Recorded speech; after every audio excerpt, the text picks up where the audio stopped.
Contrary to Bryan Dresse, as always, Matt, Zombie Dog Dykes, Dewitte, and Ryan Lootens. You actually got the name right.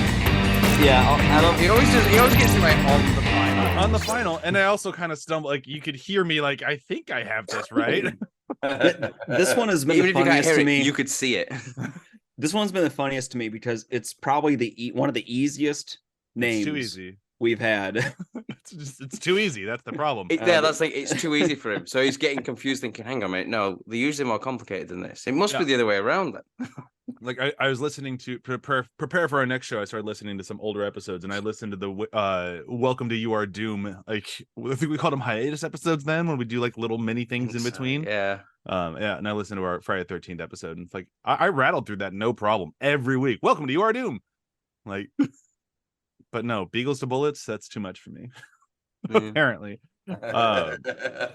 But here we did it. We went through all 4 John Wick movies. The Continental is going strong. Some people are actually enjoying it. Some people are not. I've watched like 5 minutes of it. Yeah, and how was the 5 minutes?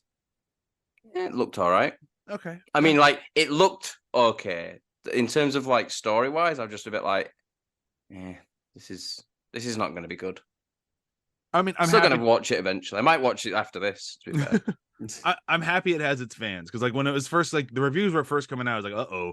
And then people were like, nah, it's not that bad. So I'm like, all right, if you're into John Wick, apparently you will at least mostly enjoy the Continental. And, what I hope this does, at the very least, what I hope it does is gives us a couple more of these kind of like period crime thrillers, like set in the 70s, set in the 80s, set in the 60s. Because like one of the things that really annoys me is when they take like a book series, for example, that's like, you know, it's a crime series and it's set in the 70s. It's like gritty 70s. It's like, you know, you can't take it out of the 70s, and they try and update it, and it's just like, this doesn't work. No, like, you know, and I've read so many of those things, like, you know, Without Remorse, perfect example. They updated that, like when they did the film of that, I was looking at it going, that's not the story. You've taken the title, you've taken the main character's name, and then you've just done what the fuck you want with it. Like, you know, if you're gonna do that, fine, but don't call it that thing. Like, if you want to do something on your own, fine, do it, but don't, you know, adapt the actual material and set it when it's set. Anyway, back to John Wick. Sad part is, not sad. I have to leave all that in because you made good points. But yeah, we should get back to our ranking episode on John Wick, because hey, we're here because of Matt. This is Matt's idea. Mm-hmm. He also helped come up with the majority of the categories. I might have tweaked them a little bit, but for the most part, I didn't come up with any of these. Beyond, you know, the usuals that I have of quotes and movies. But otherwise, yeah, no, I'm happy to dive in, and I'm happy to go first. But this week, just so you know, we are ranking our favorite dog, our favorite antagonist being villain or henchman, our favorite protagonist being assassin or anyone who really helps John. I hope somebody enjoys my Venture Brothers naming there. We also have top murder weapons, top 3, so it should be more specific, top 5 action sequences, top 5 quotes, and we're going to rank the movies. We enjoy our ranking episodes here, so this one should be really fun. But we're going to kick things off very easily with our favorite dogs. I only picked one dog because I said favorite dog. If you guys happen to pick another one, if you can decide, I understand. But mine was the very first dog, like the one that started it all, because he was such a good boy and he didn't deserve what he got. And he was the dog that started a 4-movie franchise. Like, thanks, dog. I mean, I wish you didn't have to die for it, but you know, he was a good dog. Yeah, he was. Yeah. Super cute. That's why he's my favorite dog as well. Daisy. That was the name. I always miss the name. Yeah. What was it? Daisy. I like the that. flower. The wife was a... Oh, yeah, there you go. That's good. It's also like slight side tangent. I'll be as quick as I can. It like the whole idea of John Wick came from it was inspired by a dude called Marcus Luttrell, who lone survivor.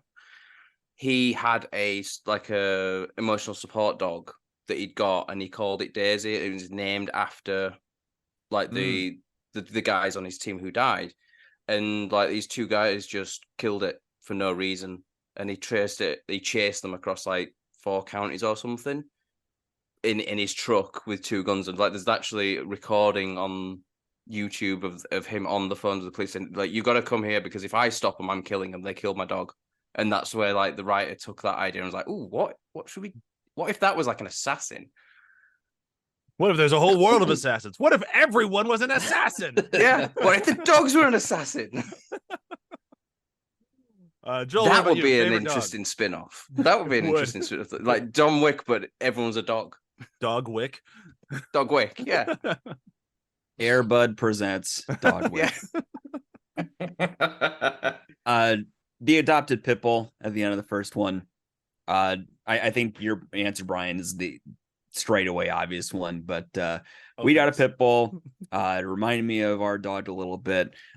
They're very sweet if they get to know you and get attached to you. I just wish the series didn't forget about the dog. Yeah. I don't think it forgot about it. I think it just was like, oh shit, we have this dog we have to now deal with. They deal with so many other dogs. Yeah, there's so many dogs. There's dogs that just launch out of cannons, it feels like, just from off screen, just I mean, that is kind of cool though, to be fair. I agree with kinda cool. Ryan, favorite dog. So I thought about Daisy.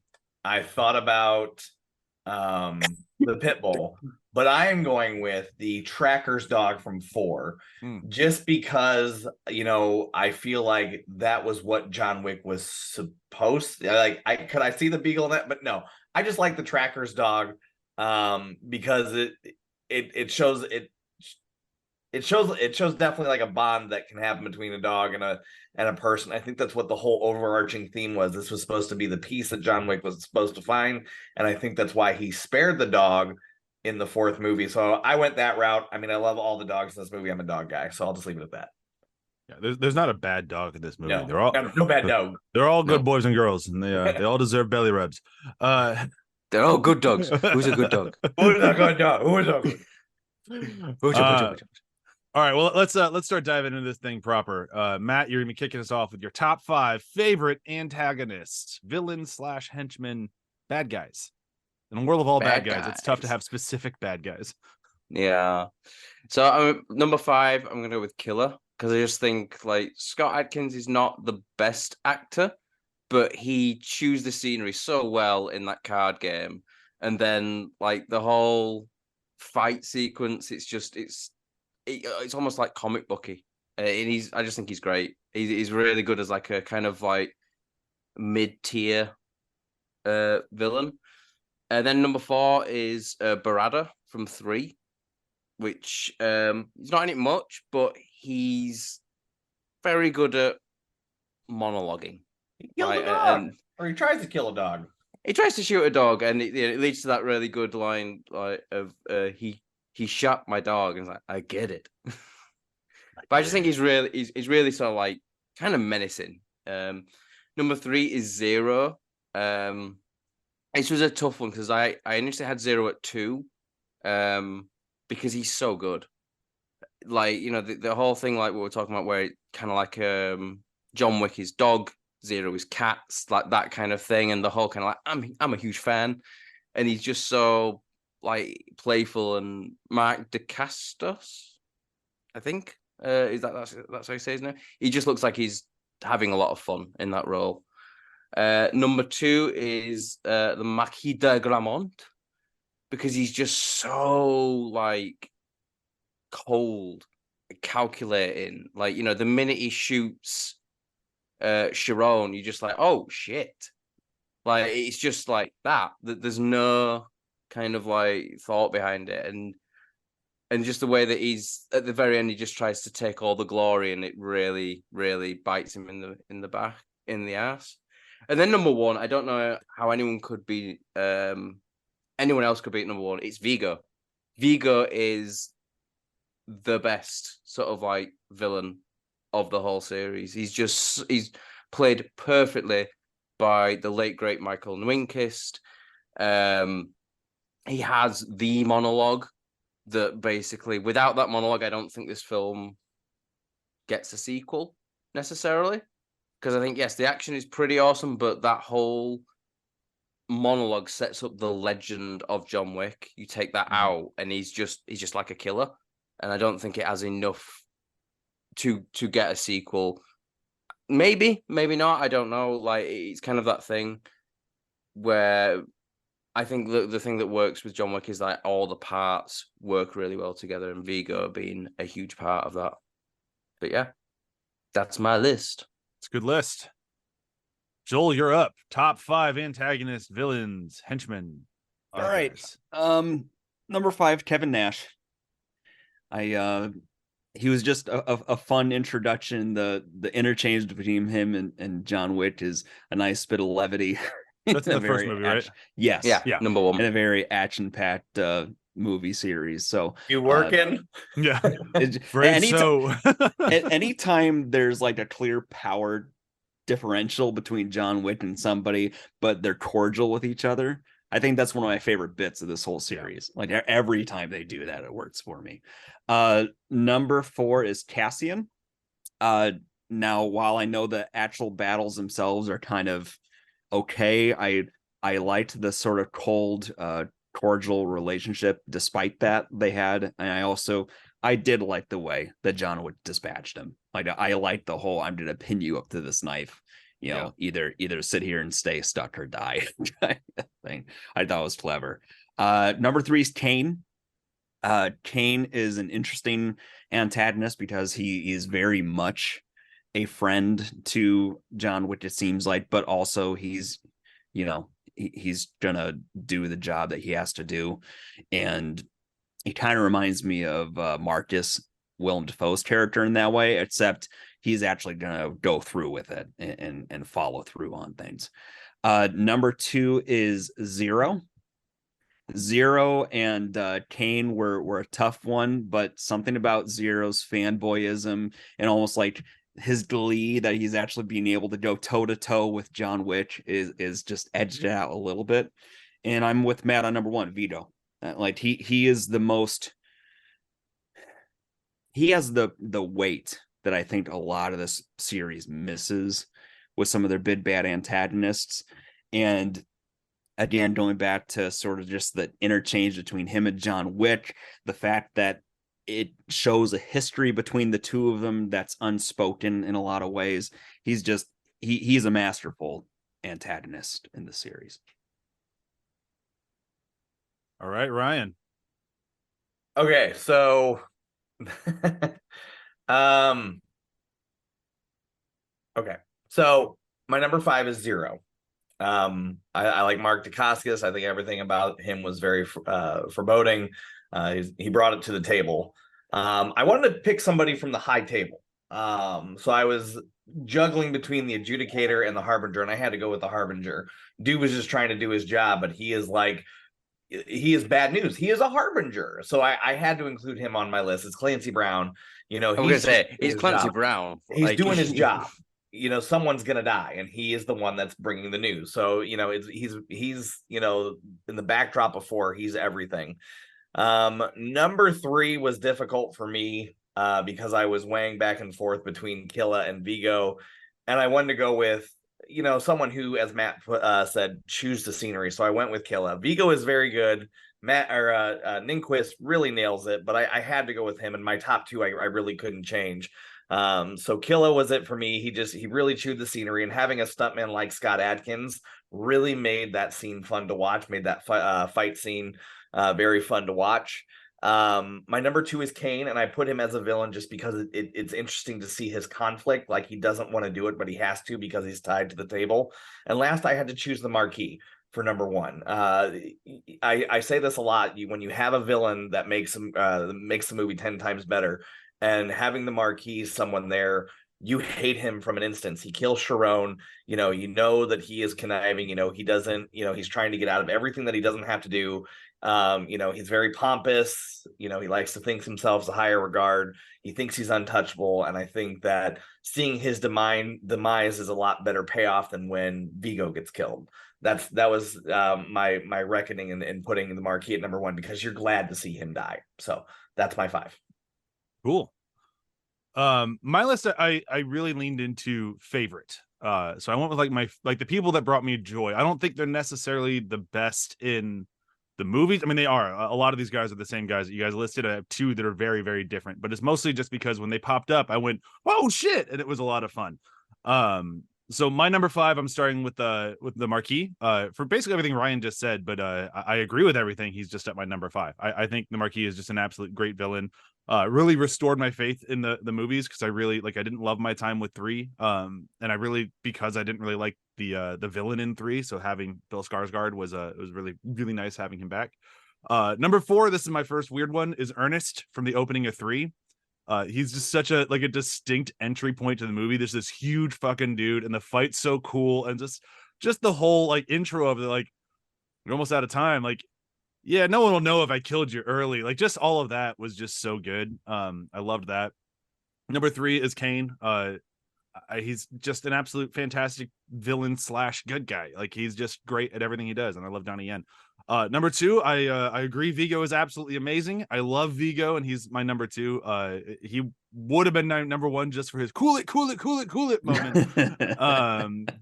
But I love how that was all improvised by Minkus as well. So insane. It's awesome. And he's just such a good villain. And yeah, I agree with Matt to the point of his intro speech is one of the best in any movie. So it's just great. But my number 1 is the part that just made me go I am absolutely in love with this sequence right now, and it's because these two guys are here, and it's the guys from the raid. Their scene is very cheesy. It's very they just keep almost winning and go "Oh, we're not gonna beat you. You're John Wick. We love you, but we just want to prove that we can." And they just kind of do that a few times until John Wick finally gets the upper hand. He's like, "See, I'm gonna prove that I can too. All right, see ya." And it's I just really enjoyed that sequence, and any chance to see those two guys fight is just an absolute joy. If you've never seen The Raid or The Raid 2, you absolutely should, especially if you've enjoyed John Wick. They're very good complementary films, and those guys are just incredible. All right, on to protagonist / good guys, and Joel gets to go first. Cool. Number 5 is actually Sophia, and while I don't know that her character always connected with me, what I loved was the relationship between her and John. A lot of these characters in these movies, they have a respect for John Wick, a deference, and it's all very cordial. This is just business. She hates him. She does not like him. She hates that she's owed this and has to go through with it because she feels like she's screwing herself over and basically signing her own death warrant. And I like that dynamic a lot between them. The bit with the water bottle with her is amazing as well, where she just drinks loads of it and then just spits a little bit and then just gives it to him. It's so good. Number 4 is Kane, because I think he acts as both the antagonist and protagonist. More so near the end when they pull the duel, bait and switch thing. You can really see his friendship there. Number 3 is the Bowery King, and he is having the time of his life acting in this role, and it shows through and through. He's again plenty of levity, and they have such fun back and forth between them.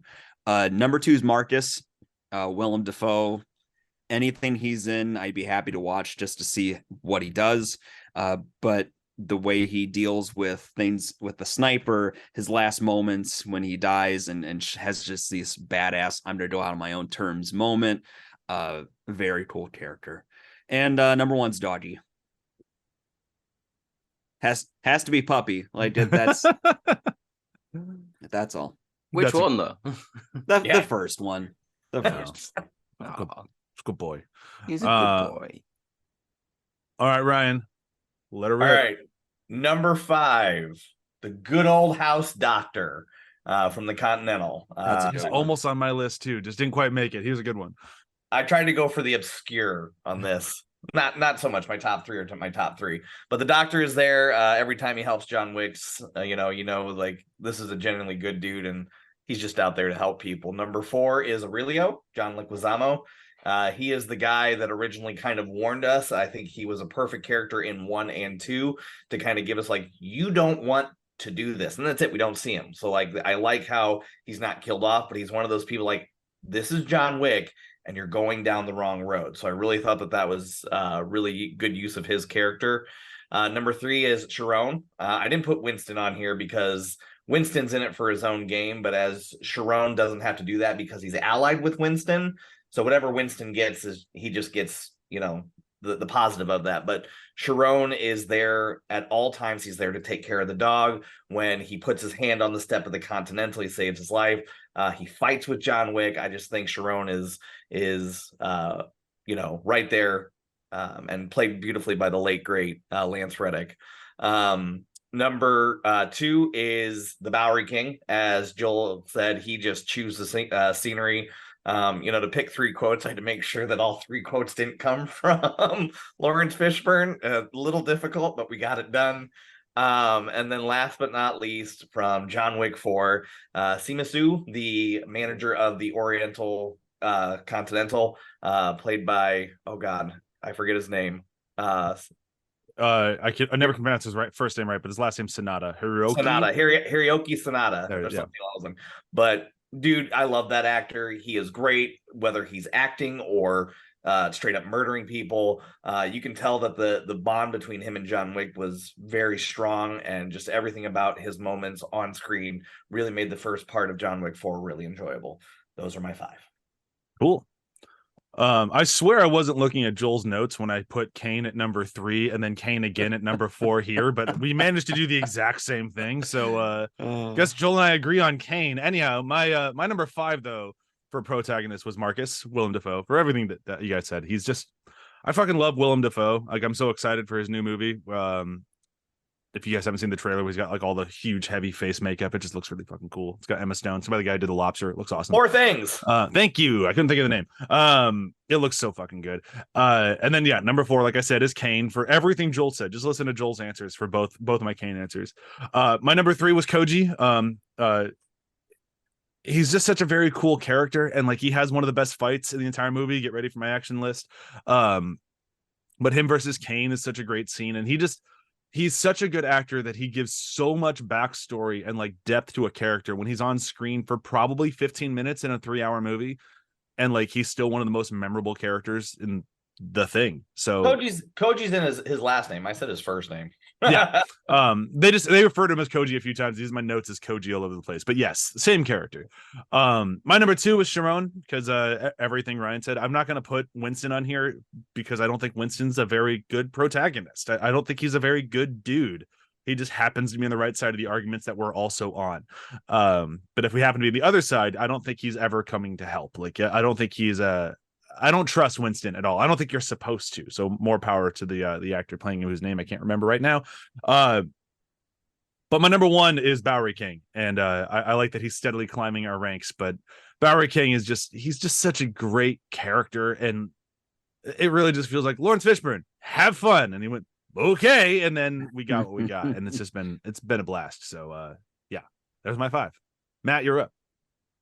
So there's a lot of bleed over on some of these lists between everyone, really. Yeah. So for me, number 5 is Marcus. Funnily enough, he started at 2, and as I gradually started adding more people, I was like, no, he's not as good as that person, so he moved down. Yeah. And then it's like, well, he's not as good as that one, and he moved down again. So it's just like he kept moving like further and further down. Stayed in the top 5. Go Marcus. He stayed there. And it's like everything that we've talked about, like, as Ryan said, the whole thing where he goes out on his own terms. He's kind of like, he's looking out for John. There's this kind of like almost like a mentor-mentee element to it as well. Number 4 is Kane. I think he's great. Like as a protagonist, I think Donnie Yen is fantastic. I love it when. I think one of the best scenes that's like a non-action scene in 4 is the scene in the church between him and John. It's just a lovely scene, and it goes to show that they are still friends. Like they still do actually care about each other. Number 3, Bowery King, because it's Lawrence Fishburne eating scenery. Enough said. He's amazing in these films. Like, I'm so glad that we got 2, 3, and 4. And he didn't just say it as one film, because we got to be treated to Lawrence Fishburne as the Bowery King. Oh, some of his best work as an actor. Just go nuts, dude. And he's still good. Yeah, it's that thing of like, go eat the scenery.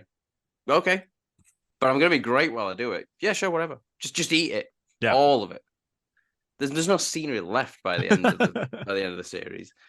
Number 2 is Sharon, because he throughout the whole series was always this kind of, wasn't always at the forefront, but he was always there, and it was always, a character who would, when he was around, that he's there to help, and he's got some great moments. And I love seeing him in 3 actually getting weapons out and being like, right, fucking come on, let's go kill these fuckers. And then number 2 is Koji Shiamazu, the manager of the Tokyo Continental. Yeah, so the actor, phenomenal. And like you said, 15 minutes-ish of screen time, and he's incredibly memorable. And he's got, it's one of my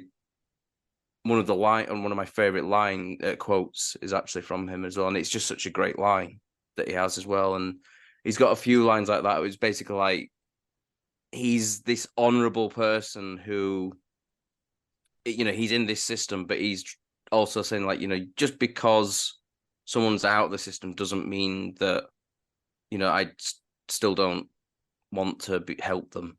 It's that it's like almost like a samurai, that kind of like warrior code. But yeah, that's it. Cool. Man, we're ripping right through these. We are. I mean, I like it. There's something to be said about these movies. Like there's so much in them. There's so much to love, but you can also get through them pretty quick, with the exception of 4. That's just, it's a long movie. Not a bad movie. Not a bad movie. It's a long but entertaining film. Yes. Yes.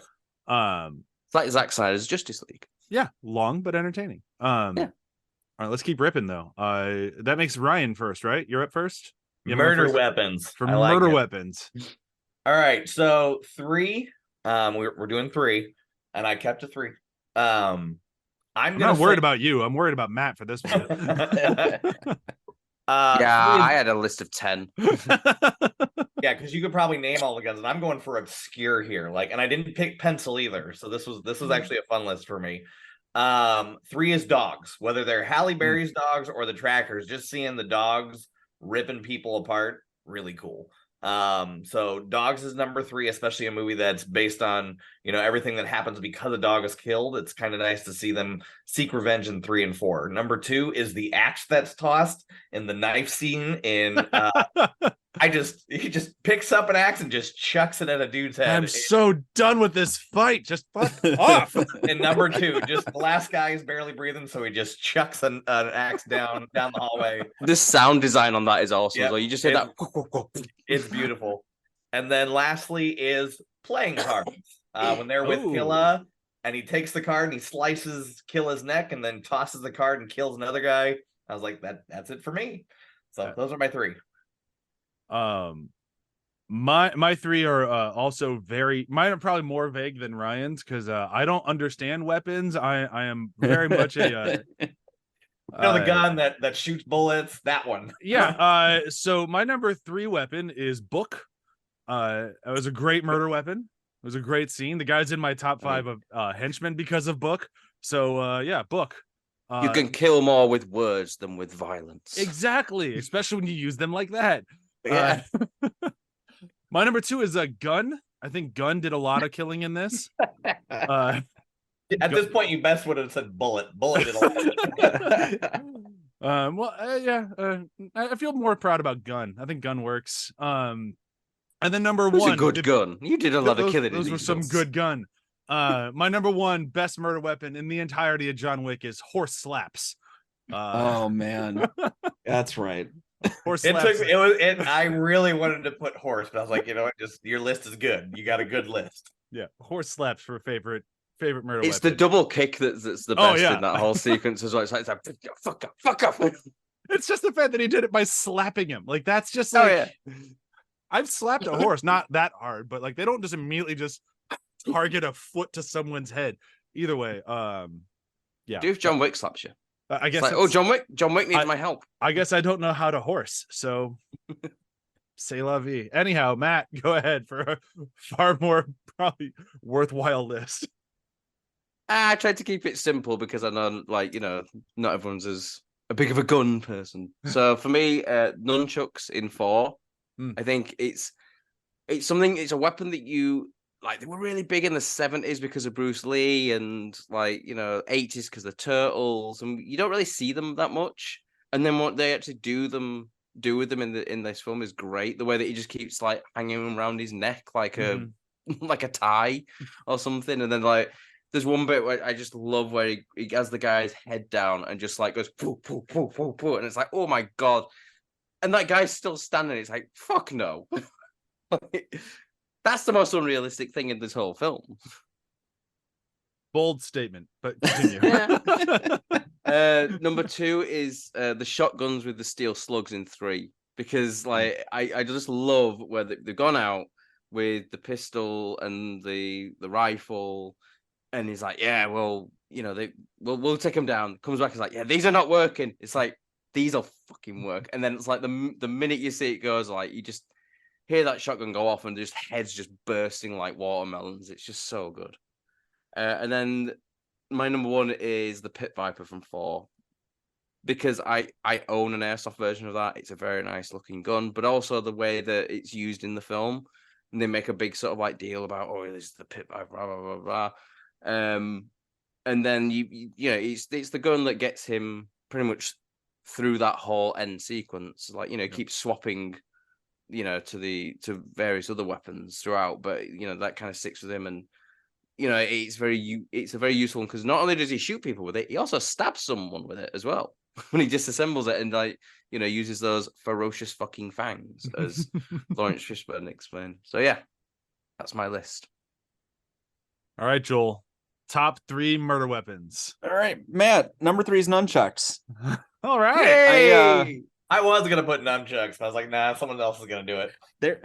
There's something really fun about that fight, and it's not just to your point, Matt. Like there's some cool motions, but in a lot of movies you see like almost acrobatics being more important than the actual damage, with the nunchucks just to look flashy and cool. But then he switches to actually just beating the dude with the nunchucks, and it is like the most visceral, like, that's not how I expected this to go. I vaguely remember at one point, I'll do like a double-handed hold one and just go, like, I think, fuck off. Yes, but it's very good. Number 2, handguns. Just handguns plain. I think that is when he is the no nonsense. I'm gonna get down to business, double tap everything that I walk across. I'm not even gonna play. And then number 1, doggy. Doesn't matter which one. Dog missiles. I love that dogs are topping like all of Joel's list. Somehow Dog will be the best movie. I love how both Joel and Ryan both had Dog at 1. That was great. I had 3. Playing card was my number 1. Yeah. Oh, was it? I'm kind of on the same side of Brian. It's just like, guns go shoot, and I really don't have the distinct knowledge about every make, model, and type of explosive damage. That's why I didn't put them on there. Like all the movie is guns. I wanted to go for something else like that he used to kill people that wasn't propelled by gunpowder, like a book or horse slaps. I'm just glad nobody said pencil or an axe. No one said pencil, and I'm also glad that no one said Santino from 2 for the villains, or Ruby Rose or Common from 2. Like, Ruby Rose was so close to making my list, dude. Fuck you. Oh, wait, and didn't Joel say Common? Joel did say. Okay. Yeah. Okay. I'll let that Ryan. one. Sorry, Ryan. Common's better than Ruby Rose. Ruby Rose was so close to being the top of my list just to annoy Ryan. And the best villain of this thing was obviously Ruby Rose. Best actor, just quality stunt choreography. Let's move on to top 5 action sequence. Yeah. All right, so my number 1 scene is the Ruby Rose fight. No, all right. That's it. I'm done with binge buddies. It was nice. Thanks for having me. I can't wait to get to top 3 quotes where all of his quotes are Ruby Rose quotes. It's just I just see Brian just like sign language. Out of all the things we've talked about in the show, this is Ryan's red line. Yeah, he finally found something. All right, let's do it. My red line is Hobbs and Shaw. Thank you, Ryan. I keep bringing this up. Right. How was it not Extacles? Anyhow, only Matt had to see that fucking shit. All right, action sequences. Here we go. Top 5. I'm going first. My number 5, I honestly thought this would be way higher in my list, but it ended up being number 5, and it's the club from the first movie, the first club scene. It's just an absolute, really, really solid action sequence. Beautifully shot. The womp womps, if we're going back to those, work really well in that sequence. And all of it just works. I love it. My number 4 is Kane versus Koji. That fight is just incredible. I love seeing the two very distinct types of sword fighting against each other. And I love the constant of Kane trying to be like, you don't have to die for this. Like, we don't have to go this route. And Koji kind of makes him do it. I love all that. Number 3 is the Hotline Miami sequence. Both of them just absolutely incredible. The fact it's done practical, actually done as a oneer, all of that's just beyond incredible filmmaking. And it's odd that it happens in a part 4 of a franchise, like where you're like, oh, we should be paint by numbers at this point, and they are still just pushing the envelope to create one of the best sequences I've ever seen. Only beaten out by the number 2s and 1, which number 2 would be the very first shootout from the first John Wick, when the bad guys come to his house. I'm not sure what Ryan's motion genes there were. I'm taking it. I called it Meet John Wick. I said welcome back, John Wick.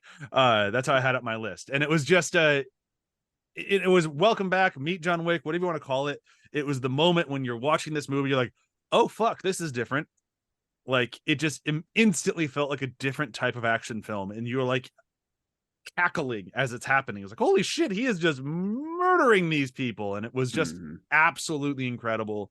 And it's like a splash. It's the explosion. It's the explosion of sound, like, you know, the gunshots being really loud, and then like accentuated by this like deathly quiet where you could just hear the shell casing just going ding, ding, ding. And the movie had been rather quiet up until that point, and then just it explodes at you, and just the extremely violent, just insanely well choreographed thing. It's just absolutely incredible. Only thing that to me beats it is the knife fight from the opening of 3. I don't think I even have to say anything about it. It's just absolutely insane. It's the only time that like I watched all these movies with my wife, and my wife went, oh, I haven't seen something like this before. And it's like, yeah, just them just constantly throwing knives into each other was just great. And that's the one that opens with him rebuilding the gun, right? It's that same, like just from that moment on. Like the revolver. Yeah. Yeah, it's the homage to Good, Bad, and the Ugly. Yes, and like from that moment on, that's just one of the best action. It is, in my opinion, the best action sequence in all of John Wick. And it ends with a knife or an axe to the head. Yep, it's been all over our list, and it's just for a reason, because it's just that good. That's it for me. Axe has been everywhere. It's a whore axe. All right, Matt, you're up. So for me, the stairs in 4 comes in at number 5. I just think it's ludicrous. It's so over the top. It's so ridiculous. But like what put it in there for me is when he's fallen, he got all the way to the top, and he gets knocked right down to the bottom, and then you have Kane just sort of like come up next to him and go, I'm gonna need to get to the top of them stairs, John. And I just love from that moment on, the kind of like, you know, that it's them together fighting. I just think it's really good. It's really well done. It kind of shows you a lot of their kind of like their history. It's played out in that whole sequence. 1 second. Sorry. I've had a really bad flu for the last few days, so my sure it's flu. A bit. Excuses, yes. like assholes. I've done COVID tests. It is okay. It's not the COVID. Okay. Don't worry, All I'm right. not giving you COVID through a computer. not yet. Across the pond either. Through the microphone. It's a computer virus. I'm coughing all over the computer. It's the new variant. Yeah. So coming in at number 4 is the catacombs in 2. Everything about that sequence is so well done. Like the sound design. I watched it again. Like when I was making this, I literally got the 4K Blu-ray down to just stick it on and like listen to that surround sound. I was like, yes, this is up there. This is going on my list. It's just so good. The sound design is incredible. Like the bass of each of those gunshots as it hits you, and like, you know, the thought planning that's gone into, like, you know, his way out. It's great. Love it. Number 3 is the Continental Assault in 3. I love the way that it starts with like, you know, the classic music, no womp womps, as Joel put it. And then just like you've got that, you know, the very kind of like the sound design again. The sound design in these films is impeccable. Like it genuinely is. It's some of the best sound design I've seen in action films ever. And you know, you got the smoke grenades or flashbangs coming in on the ground, like just so many of them, and then it kind of like, you know, they all move in.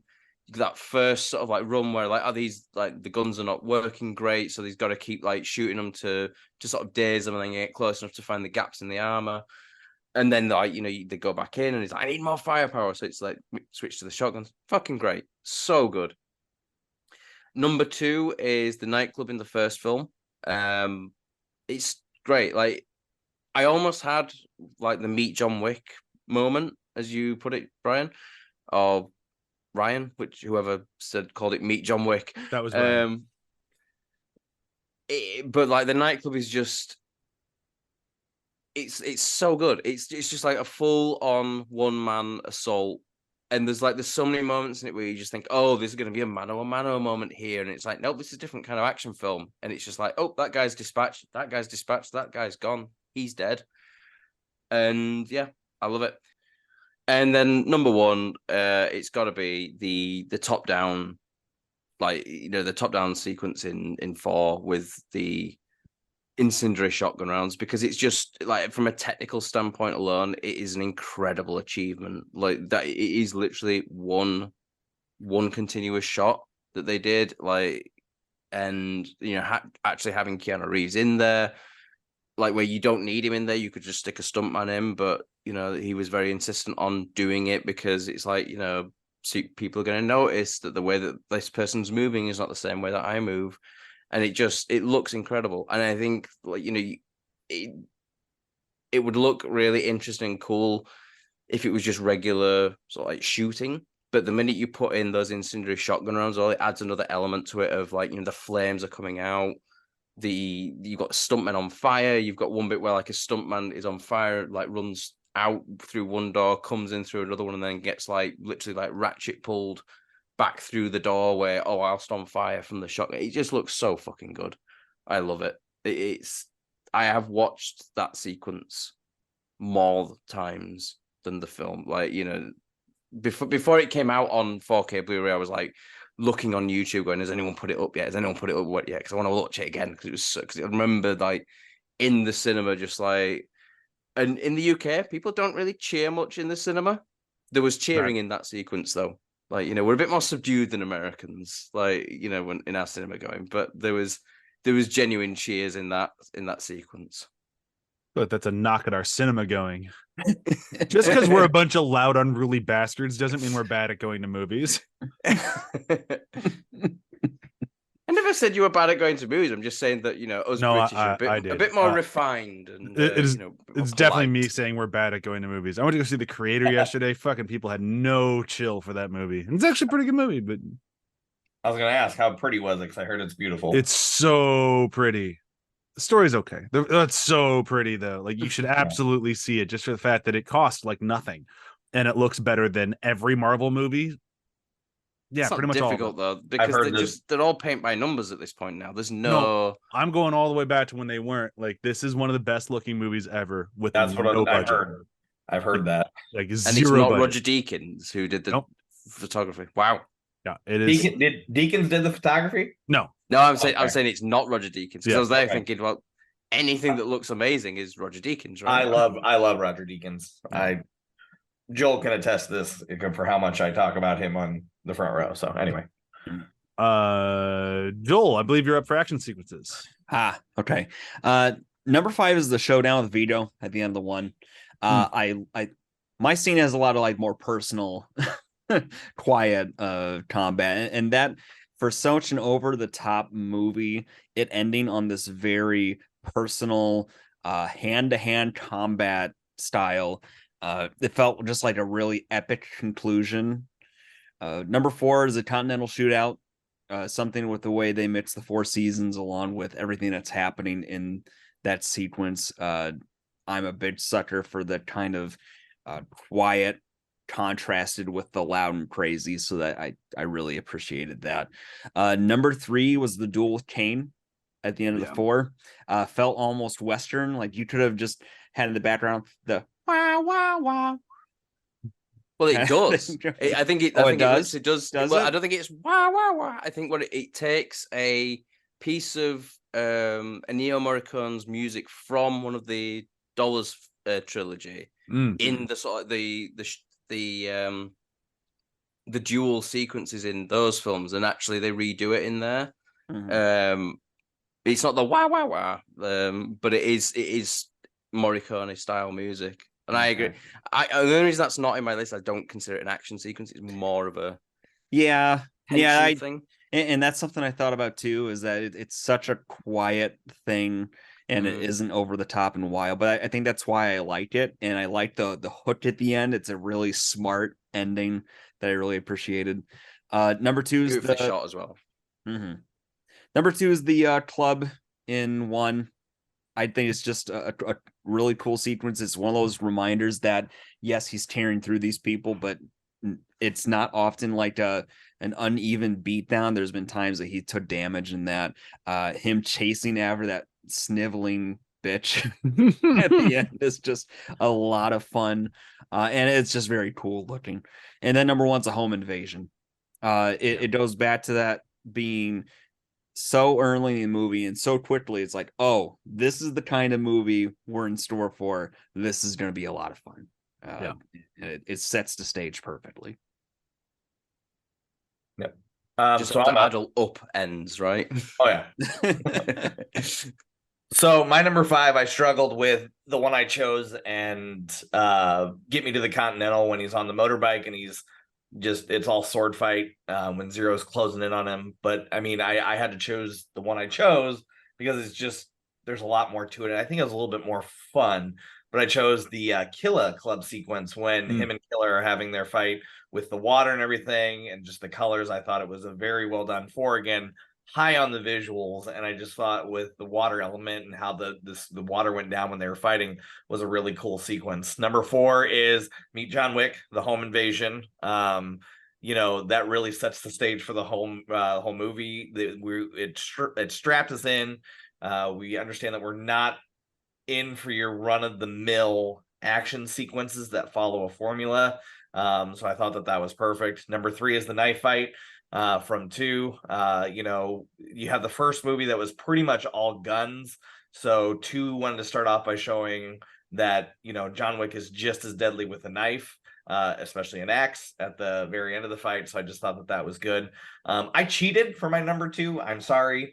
But I'm going to say the final hour of 4, whether that's it's just the final hour, whether it's the Paris turnabout, the Miami hot take fight sequence in the building, or the stairs. Everything about that action sequence just felt like an hour-long trip to euphoria for an action fan. So whether it's the roundabout, the house, or the stairs, everything about that was perfect. And then last but not least, just because of what Matt said with the sound quality, is the catacombs. To see everything be planned out, and how you really felt like you were in the catacombs with him. And plus, too, it shows a lot to the characterization of John Wick, because he planted that stuff knowing that he was about to get double crossed. Like he said, loose ends, and of course Ruby Rose does her signing. Yeah, and so then we just go. So I just thought that was a really good way to demonstrate that he, we hear in the first film that he is a man of focus.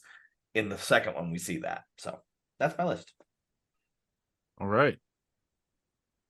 Now, I did not do this intentionally, but here we are, and Matt gets to go first for quotes. Do we time him, or how does this work? He'll be getting a lot of this. Like, come on, man! If he starts wrap up your first quote, we've been at this for 10 minutes. But I will say, the my number 3 quote is it's one line.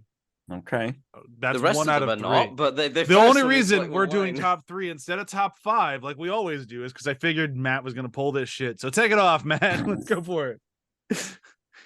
So number 3, it's a very simple one, but I think it speaks so much, and it's just Koji in 4, where he just says, Friendship means little when it's convenient.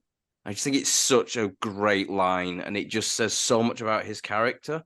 And it goes to, there's another line later on where he's talking about, how far have we fallen if all that determines loyalty is markers and stuff like that as well. And I just think his character is so great, and he's got that one line defines so much about him. Then number 2, you might as well go get a coffee for this is a long one. Okay. It's the bit in 2 with the sommelier. Oh, saw that one coming. Yep. When Matt said we weren't going to predict his lines, and it's like, I think I will. You didn't predict number 3 though, did you, motherfucker? Ha ha. I'd still take the win. Good afternoon, Mr. Wick. It's been a long time. I'd like a tasting. I know of your past fondness for the German varietals, but I can wholeheartedly endorse the new breed of Austrians, Glock 34 and 26. Recontoured grips, flared magwell for easy reloads, and I know you'll appreciate the custom porting. What's next? I need something robust, precise. Robust, precise. AR-15 11.5 inch, compensated with an ion-bonded bolt carrier, Trigicon Acupont with 1.6 magnification. Could you recommend anything for the end of the night? Something big, bold. May I suggest the Benelli N4? Custom bolt carrier release and charging handled, textured grips should your hands get wet. An Italian classic. Dessert. Dessert. Our finest cutlery, all freshly stoned. There you go. I was hoping you'd be 2. through your quote before I got back. Yes, I just finished. And then number 1 is, like I said earlier on, it's Viggo's monologue. It is just phenomenal. So I'll go through this as quick as I can as well, but not too quick because I've got to give it the respect it deserves. John is a man of focus, commitment, sheer will, something you know very little about. I once saw him kill 3 men in a bar with a pencil. With a fucking pencil! Then suddenly one day he asked to leave. It's over a woman, of course. So I made a deal with him. I gave him an impossible task, a job no one could have pulled off. The bodies he buried that day laid the foundation of what we are now. And then, my son, a few days after his wife died, you steal his car and kill his fucking dog. So great. So great. And just capped off, like I said, with after his son's goes, he's sort of sniveling, I can do this. And it's basically with him just going, you will do nothing because you can do nothing. That in itself it's so, imagine someone who you look up to turn around to you and saying that as well. It's so cutting. Great. But yeah, done. I'm done now. What I love about that last quote too is that I haven't watched all the world's action movies, but I'd never seen an action movie before where they laid out on the table that this is over before it began. In the action movies I've seen, it's always like the bad guy thinks that they're going to win. Yeah. And this flipped it on its head in a really cool way. In this one, it's kind of like the bad guy's just trying to get a few minutes more to live. Mm-hmm. Yeah. He knows he's dead at that point. Right. Yeah. All right, Joel, quote it up. All right. Mine are going to reflect how little I care about anybody but John Wick in this movie series. Number 3 is from the first movie. It's between Vito and John. It would be really easy for me to choose that monologue, Matt. But Vito says to him, "What happened, John? We are professionals, civilized." And then John went, "Do I look civilized to you?" I really think Keanu, some of Keanu's best acting comes from these movies, and it's not that he doesn't still have that sort of stone cold persona, but he knows when to emote and how to emote in a way that seems like it makes sense to the character. Number he's because like we've seen in the first one, he's very sort of like calculating, very calm, and then all of a sudden when he does pop off, it's like, you know, like we said I think we said it in the actual episode, when he pops off, it's like, oh shit, fuck, I'm scared. Right, because he's told calculating. It's just like, okay, no, he's a monster when he wants to be, or when the circumstances require it. Number 2, John, I'm sorry I can't be there for you, but you still need someone to love. So start with this, because the car doesn't count. I love you, John. This illness has loomed over us for a long time, and now that I have found my peace, find yours. Until that day, your best friend. Something I felt like through the series is that a lot of it kind of lost the heart or the core of, like, John Wick is a tragedy. You know, the first movie, it is a tragedy, and it's almost like him dealing with the stages of grief in that first movie. And then it opens up into this sort of wild roller coaster of action. And I didn't feel the same motivation for some of those movies otherwise. And then the final one, I think it was my favorite one for 4. But do you think your wife can hear you? No. Then why bother? Maybe I'm wrong. It's such a short sequence that just really sums up his desperation and how sort of like alone he feels, but just needs to have like that last glimmer of hope to drive him. So really powerful stuff for such a crazy movie. Yeah, I had that on my list for a while, when it was a top 5. Came in at number 4, if in case you were wondering. Okay. If we were going top 5, then mine would definitely have 2 or 3 from the Bowery King, but I kept mine to only have 1 for the Bowery King. So my number 3 is he shot my dog, and John Wick goes, I get it. So I mean, that's just it. Really kind of, it's a real meta moment, that really, isn't it? It really is, like, because it's kind of speaking to the audience at that point, where it was like, all these, like, they killed a dog, and this has gone a bit out of control now. And this is where we're at. So I just thought that they're still acknowledging that in the third movie. So that was my 3. Number 2 comes from the Bowery King. He's asking his TikTok man what the bounty's up to, and he goes, $7 million. Damn, it's Christmas, and we're going to Applebee's afterward.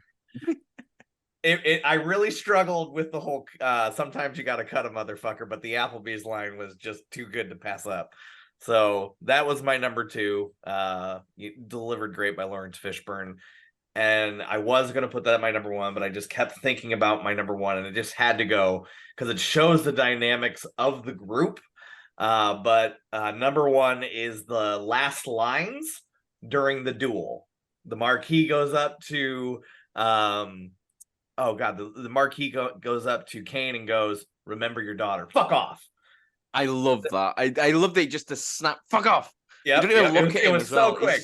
He's just looking straight. So close to being my list. Like, it was so close. Yep. And then John Wick goes, any last words, Winston? Just have fun out there. Yeah, that's a good line. So good. And the fact that they have the humor still in the 4th one is just so good. So those are my quotes. All right, my list is going to take a little bit of a turn. You have paragraphs like Matt. No, I do not have paragraphs. They are definitely not paragraphs. I don't have paragraphs. I just have chunks of text. So that's a paragraph. That's what a paragraph is. Anyhow, shit, yeah. I should know that. I write. So for my first quote, it's between John and Common, actually. It's with the first time they see each other at like that club, and Common asks John, "Are you working?" He goes, "Yeah." So my next quote is from the second movie, or no, the third movie, when he's fighting Zero, and Zero's like, "That was a pretty good sword fight, wasn't it?" And John goes, "Yeah." And then my third quote is from number 1, is at the end of the third movie, and Lawrence Fishburne goes, "John, are you angry?" And John goes, "Yeah." I'm detecting a theme. Some of Keanu's best acting. I mean, I was really hoping that you were going to go with, like, for the last one, the one from chapter 4, where he goes, "Yeah."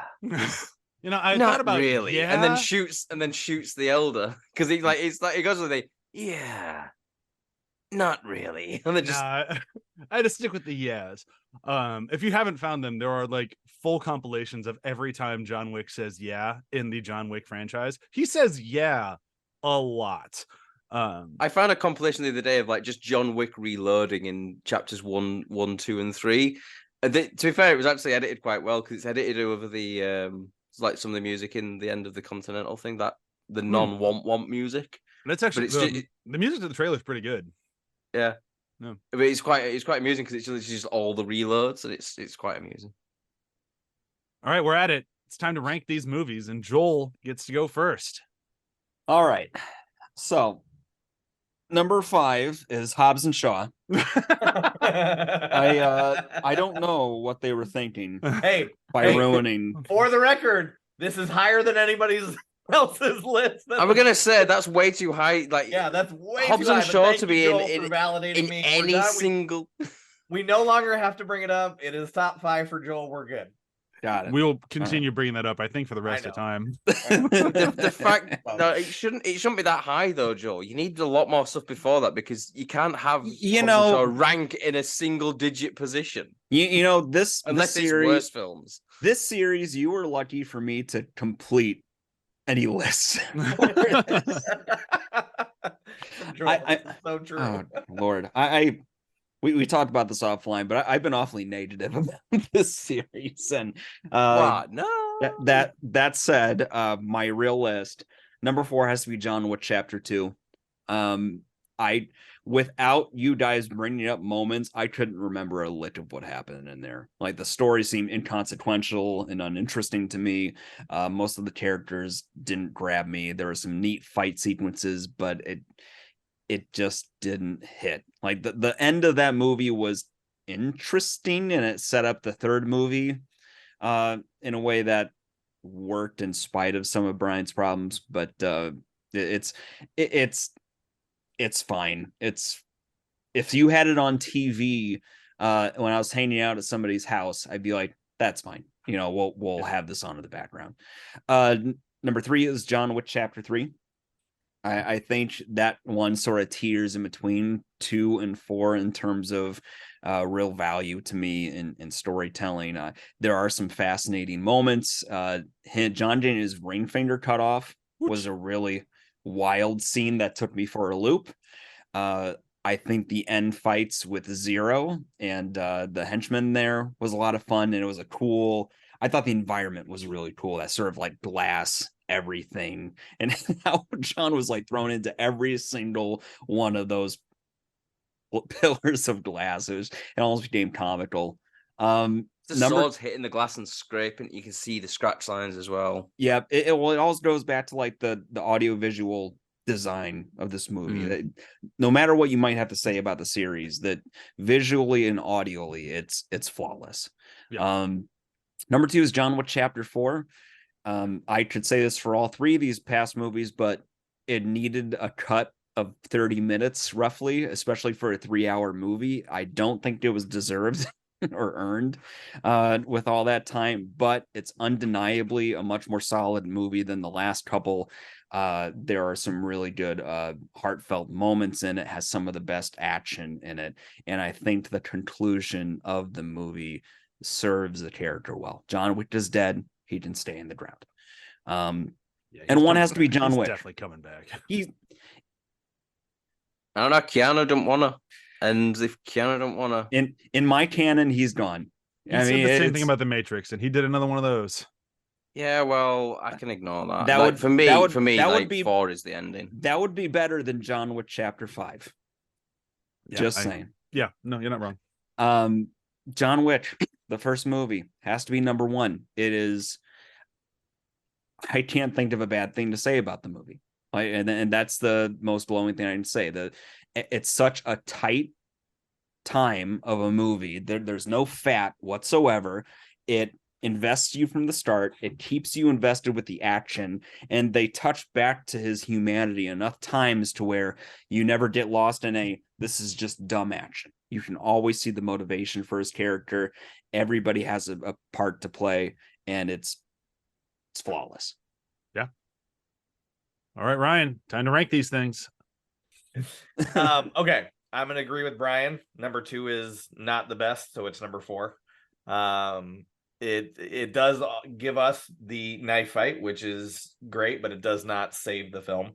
Number 3 is number 3. I just think it's very middle of the road. Some complex things in terms of the storytelling, but the action sequences really drive it home, especially that final action sequence. And this is where I struggled between number 2 and number 1. But my number 2 is going to be number 1. Because yes, it is a flawless movie, but the fact that these movies were able to build off of each other is what makes for above the rest. Plus, I think it's number 4 is at its end because in a series that could possibly get saturated with all the violence, they come up with new ways to show violence. And I think 4, especially that last hour, while the movie may seem long, really drove it home that, hey, we're not done with things that we can do. And regardless of getting hit by cars and falling downstairs, it was still a fun movie to watch. But I mainly say 4 because I agree with Joel. I think John Wick is dead, and I think this is the perfect bookend. That's it. Cool. So my ranking is it's Joel's. I agree with Joel to the letter. It's a 2, 3, 4, 1. I did everything the same he did. I kept 2 at the bottom for all the reasons I said. In my opinion, though, 4, 3, and 2 are there's a mile in between them and number 1. Like I get what everyone's saying, but for me, 4 would be up there with those. But there's things I wanted with number 1, and there'd be like 2 and 3, and then 4 and 1, because I think 4 is like that great of a movie.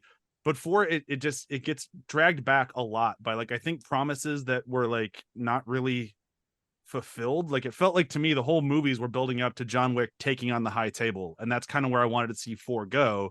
And it never goes there. Like it felt like it was kind of hinting there, and it's like, oh, he just kind of ends up working with the high table, and the high table's still there, and he's there, and then he dies, and like I was expecting more of a climax with that, and not just 3 hours of henchmen just getting fucking murked, which was great. I loved it. It was a ton of fun. I really, really enjoyed 4, but I felt like 4 was going to do more for the world and not just more for John Wick. And like 4 for me was like the perfect example of like they to me never nailed down, is this just about John Wick, or is this just about the assassin world, or is it about both?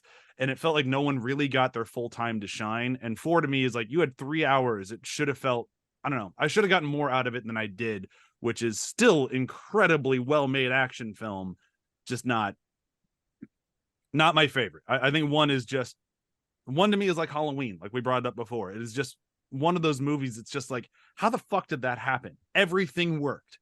Everything. Through and You mean through. Halloween? Halloween or Halloween, though? I definitely mean Halloween, not Halloween or Halloween. Okay. I hate definitely not the one Halloween.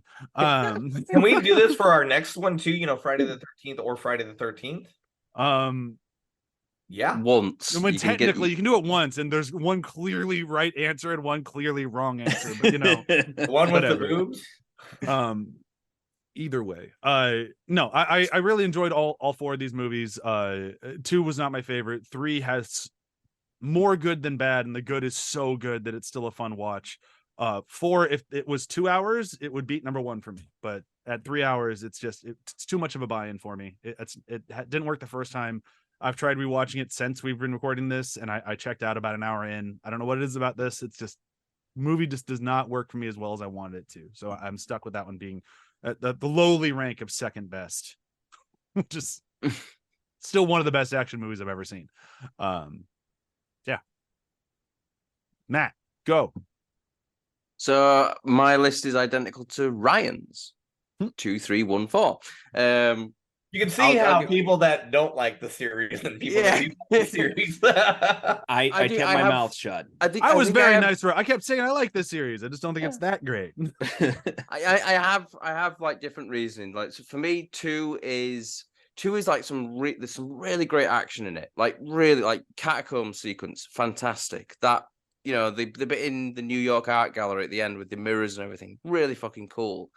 The problem is the stuff between them. You go from one, which everything is great, all the characters, everything works, like the motivation's all there, and then you go into two, and it really suffers because it's just rough. I don't know if it was rushed together or something, but like the there's not a single good antagonist in two. None of them. There's no Vigo. There's not even a half of Vigo. There's not even a quarter of Vigo in there. There's not even like Vigo's foot in nothing. Number two had an unfair task of following up with one. Yeah, I just didn't think they'd tumble that far down. You could have done so many good things with the villains, and instead you settled on Common and Ruby Rose. I said that. I'm gonna keep going back to I didn't mind Common in that movie. He's okay. No. Yeah, he's okay. He's all right. He's not Ruby really Rose a villain though. He's just kind of. He's not even really a villain. He's just kind of there. Yeah. But that's the movie. It's just kind of there. Yeah, he fits the movie. All right, Matt, keep going. But chapter 3, it comes in at 3 just because it's not as good as 1 and 4, but it's a lot better than 2, I think. Mm-hmm. We go back to having we got some really good villains here. I think the Adjudicator is kind of a cool concept, very kind of cold, calculating, and just it starts off very cold and calculating, and then gets gradually more and more annoyed as people keep kind of pushing back on her. And then you have Zero, who is just the ultimate fanboy. It kind of reminded me a little bit. There's a film from the mid-90s called Assassins with Sylvester Stallone and Antonio Banderas, and there's this whole thing with Antonio Banderas wants to be the number one assassin and he's got to kill Sylvester Stallone. And I just kind of see a little bit of that in Zero. Zero's kind of I'm a huge fan, but I want to kill you. I want to be the guy that killed John Wick. And the thing I mentioned, John Wick being a dog, Zero being a cat, and the idea, his henchmen playing with him like cats play with the prey. I think it's very kind of cleverly done in that respect. Number one, it's a perfect film, and there's nothing that needs to be added to it. There's nothing that needs to be cut out of it. It's perfectly paced. The characters are great in it. The acting is spot on. You really you really hate Alfie Allen in it. But not just in a, we're gonna make you hate him. They make it a really believable of this is some spoilt little shit whose dad is a big gangster. He thinks he's a big gangster, but actually is not. He's just he's never actually had to work in that world, and he thinks he's the king of it. Joel said it right earlier. They did a good job making him a little bitch. And bitch is not a word I like to throw around when talking about people. I think there's just too much of a negative context with it, but he makes it work. Yeah. He earns the title of bitch. I mean, to be fair, I was surprised to hear Joel say that word. To say that as a phrase, it took me by surprise. Joel, I'm not mad. I'm disappointed. I'm not disappointed. I was just very surprised. I just got the dad. Don't pull dad talk on me. Sorry, dad pod dad. What is it? What we call pod daddy? Poddy daddy? It's not happening. Not potty daddy. Never that. Pod daddy. Yeah. Well, daddy. let's keep the R. Kelly shit out of this place. All right, Matt. What final thoughts? What? And then for the reason 4 is at number 1 is, for me, I think it grew the world. The world grew slowly through what Ryan was saying, but that's not why for me it's at the top. I think chapter 4 is kind of a culmination of everything that Chad whatever I can't say his last. I'm getting over a flu. I can barely say his last name at the best of times. Chad, it's it's the culmination of all the things he's learned over making these 3 films, and he makes something that is actually visually stunning in some places. There are shots in that film that are genuinely works of art, I think. And the mix of color, the composition of the shots and everything like that. The action is incredible as well, but I just think there's something about that one it's for me it's a more entertaining ride as well. I don't have problems with the pacing. For me, I put that film on, I watch it, and it feels like a 2-hour film. It doesn't feel like it's 3 hours. It goes back to the thing that we talked about with Zack Snyder's Justice League way back when. where you're watching a 4-hour film, it doesn't feel like it's 4 hours. It goes so quickly by for me. And like everyone's saying, oh, you could cut half an hour, you could cut an hour out. I don't know what you'd cut, to be honest, because I think what is in there, it's all kind of needed to push the story along. You know, you can't cut out the stuff in Berlin because that's how John gets to the end bit. You could cut down the action, but why would you do that? It's a John Wick film. Like the whole point of this is action. Well, I can figure out a very easy 45 minutes you can cut out of this thing, and it's just because of MacGuffin. Like it's because of the way that the thing that frustrated me throughout the entire franchise of like, it feels like they throw in arbitrary rules all the time. Like there's never a Bible to go off of, so they can just make shit up to make more plot happen, and like that happens a lot in 4. And it's fine. It's still, it leads to great shit, so it's okay. It's just that's why it's my number 2 instead of my number 1. Number 4 felt like they had the conclusion figured out and then tried to step their way back through a story for me. I can see why it'd be your number 1 though, because like it reminds me of actually Metal Gear Solid. Yeah. Number 4 is probably the most self-indulgent pants on head thing out of that series you'll ever see, but it's fan service to the nth degree, and it gives you that sort of like weird satisfying conclusion, the bookend you're looking for. And what I think like with the way it ends as well, I don't think John's dead. I don't actually think he's dead. I think that he is dead in the sense that he had to die to go find peace. I think he's out somewhere living out the rest of his days, and I don't want him to come back in 5. Like me saying that he's still alive, I don't want him to be alive to come back in a 5th film. I don't want him to come back in a 5th film. I want him to just live out his days in peace. If they do go ahead with a chapter 5, the only way they're going to get it to work is if it's about the legacy of John Wick, and it's another story about someone else, and it's kind of like he set things in motion for whatever happens next. Like, so you want the they have to go into ends of the John Wick franchise? Yeah, kind of. But like, say I don't know, he sets in motion like the fall of the high table, and then they have to go to the high table space station and like take everyone out like that, and it's turned into like a weird sort of action thing like that. I'd be all right with that. But like as long as John Wick does not show up there. Yeah, I was kind of like in my head. In my head, it's meeting my jaw. Oh my god! If they go up there and just fucking Red Dragoon is there, like John Wick is now my favorite film franchise. That would be amazing. Though. What is he doing here? We need to make that happen. That would be so good. All right, that's it, right? We've done it. I believe so. We've successfully John Wicked. Matt, thank you very much for this idea. I know I didn't love it like you wanted me to. I still really enjoyed my time with this, and I'm happy I own all of them. They will definitely be things I turn on again. This was great. I'm really happy we did it. That doesn't change the fact that I was wearing my mask when we got there, when we started today. I don't have it by my feet anymore. I am so excited for our next franchise. Matt and I have been talking about doing this since he came on the show.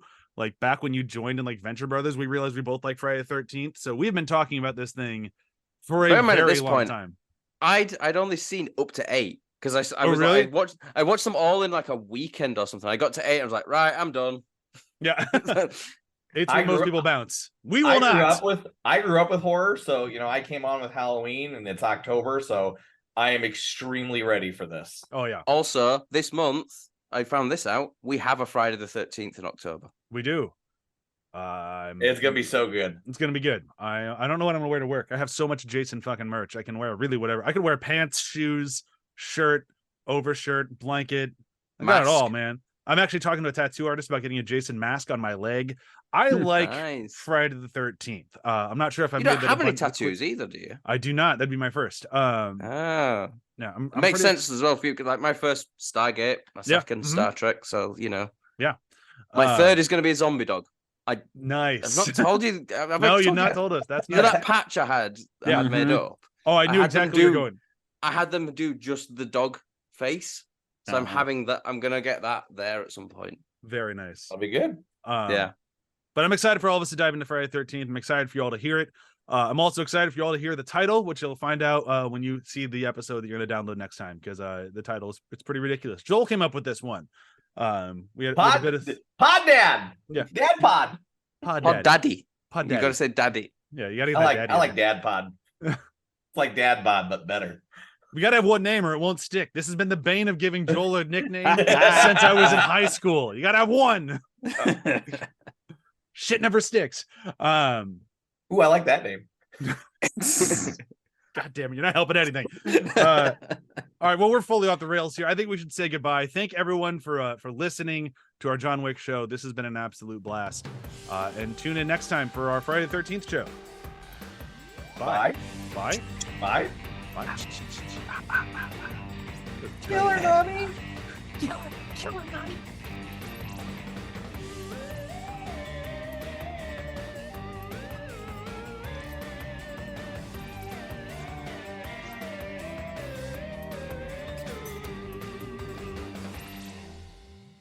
Can you imagine how different Friday the 13th would be though if John Wick showed up?